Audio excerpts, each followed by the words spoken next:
Pakun, Naruto, Sakura, and Shikamaru are in the forest, attempting to catch up to Sasuke as per Kakashi's orders. Pakun notices that there are 9 sound ninjas following them. To distract the opponent, Pakun tells them to step on their footprints and jump into the trees, so that it looks like their footprint stops, to buy them some time. Knowing an ambush is necessary, Shikamaru volunteers to be the decoy, since his shadow imitation technique is designed to restrain people, while Naruto, Sakura, and Pakun continue their mission. Shikamaru's technique succeeds in stopping 8 ninjas following them, but Shikamaru quickly remembers Pakun telling him that there were 9. Realizing that the 9th one purposely stayed behind the others in order to prevent a complete ambush, and that his chakra is still limited from his fight with Temari, Shikamaru seems to accept his upcoming death. However, Asuma arrives to defeat all the enemies without even breaking a sweat, saving Shikamaru. Temari, Kankuro, and Gaara are in the forest as well, with Temari noticing that there are more people pursuing them. Meanwhile, the fight between the 3rd Hokage and the reincarnated 1st and 2nd Hokage, controlled by Orochimaru, is about to begin. The Hokage battle begins, and all 3 Hokage exchange varying elemental attacks. To help him in the uneven fight, the 3rd Hokage summons Monkey King, Enma, and has him transform into a staff. In response, Orochimaru brings out his Kusanagi sword. The 3rd is repelled by the 1st Hokage and 2nd Hokage, and he discovers that they cannot be damaged in their present state. Orochimaru then peels his face off and reveals the face of a girl, shocking the 3rd Hokage, who expresses surprise that Orochimaru had mastered another forbidden technique, the Immortality Jutsu. Meanwhile, Sasuke finally manages to catch up to the 3 Sand siblings, but Temari stalls him so that Kankuro and Gaara can escape. He easily deals with her and resumes his chase.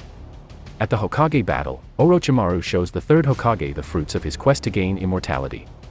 Peeling away his face, Orochimaru reveals the face of a girl whose body he has taken. Orochimaru's key to living forever is to take the bodies of others to extend his lifespan, and he reveals his intentions of stealing the body of Sasuke to use as his new body. The 3rd Hokage regrets not killing Orochimaru years before when he had the chance. Finally ready to take down Orochimaru, the 3rd Hokage musters up his chakra and summons shadow clones and uses the remaining chakra to perform the 4th Hokage's forbidden jutsu, the Dead Demon Consuming Seal. Despite the 2nd Hokage using a genjutsu that causes complete darkness, the 3rd Hokage manages to hold on. Orochimaru claims that he will destroy Konoha, just as he will destroy the 3rd Hokage. The 3rd states that the Hokage that succeed him will continue to be the pillar of Konoha and protect the village. He then remembers the past and current inhabitants of Konoha that he fights to protect. With that, the 3rd rushes forward to begin his attack. As the battles across Konoha rage on, the 3rd Hokage's shadow clones use the Dead Demon Consuming Seal to seal away the souls of the 1st Hokage and 2nd Hokage. The 3rd is outraged when he realizes that the body sacrifices to reanimate the 1st and 2nd were none other than Orochimaru's students, Zakuabumi and Kintsuchi.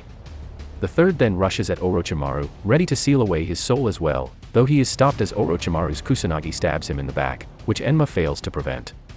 As Orochimaru wonders why the 3rd did not move out of the way, the 3rd reveals that the Dead Demon Consuming Seal is a self-sacrificial technique, and that he would have died anyway.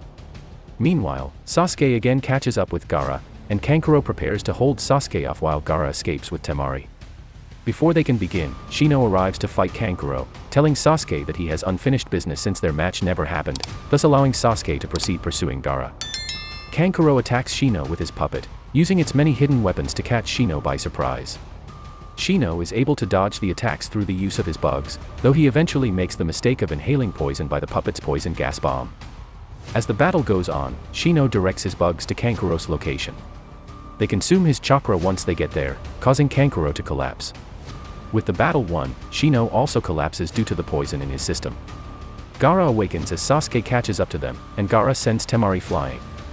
Gaara claims that while he and Sasuke are alike, he must kill Sasuke in order to prove his own existence, adding that Sasuke is his prey. Gaara then enters his initial Jinchuriki form to overwhelm Sasuke, terrifying Temari. Gaara, who has partially transformed into Shikaku, has dramatically increased his strength and speed. Sasuke uses his Chidori to slice the Shikaku arm off, however, the sand reassembles his arm.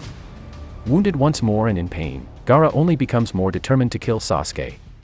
Unable to use the Chidori on his own anymore, as he can only use it twice per day, Sasuke resorts to using Fire Release, Phoenix Sage Fire Technique along with a Fire Release, Great Fireball Technique, but the attacks do no damage to Gaara. Realizing that his Chidori is the only technique in his arsenal capable of taking down Gaara, Sasuke is forced to use his Cursed Seal, which grants him additional chakra, so that he can attack Gaara with another Chidori. However, the Chidori again only manages to destroy the Shikaku arm, which Gaara is able to regenerate using the sand. Sasuke collapses due to the use of the cursed seal, unable to move.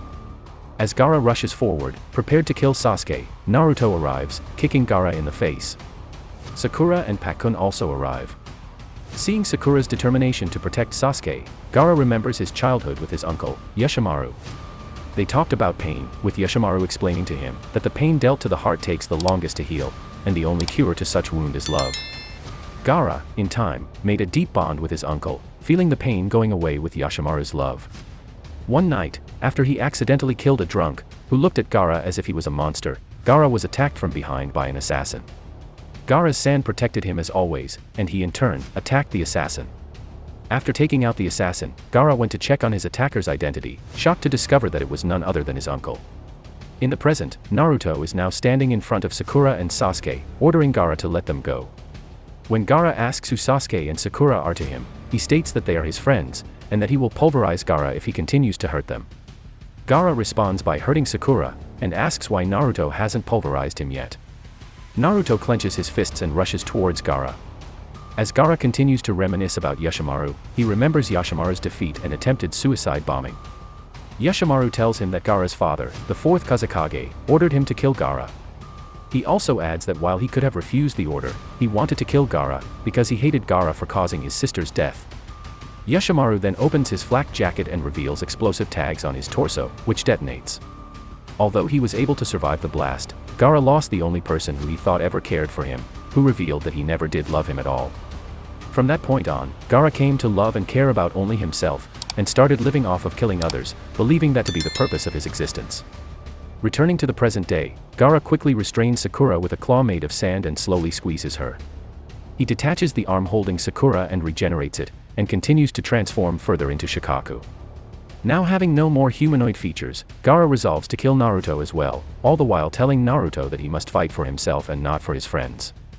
Determined to save Sasuke and Sakura at all costs, Naruto attempts to summon Gamabunta, but ends up summoning Gamakichi, a smaller toad who is unable to fight. Gaara then launches Sand Shuriken at them. Naruto manages to save Gamakichi as the Shuriken pummels him. Naruto realizes that Gaara is lonely, just like how he used to be before he met Sasuke, Sakura, Kakashi, and Iruka, and wonders if he would have ended up like Gaara had he not met them. Thinking back on how meeting his friends gave him happiness and saved him from darkness, Naruto resolves to save them from Gaara, even at the cost of his own life.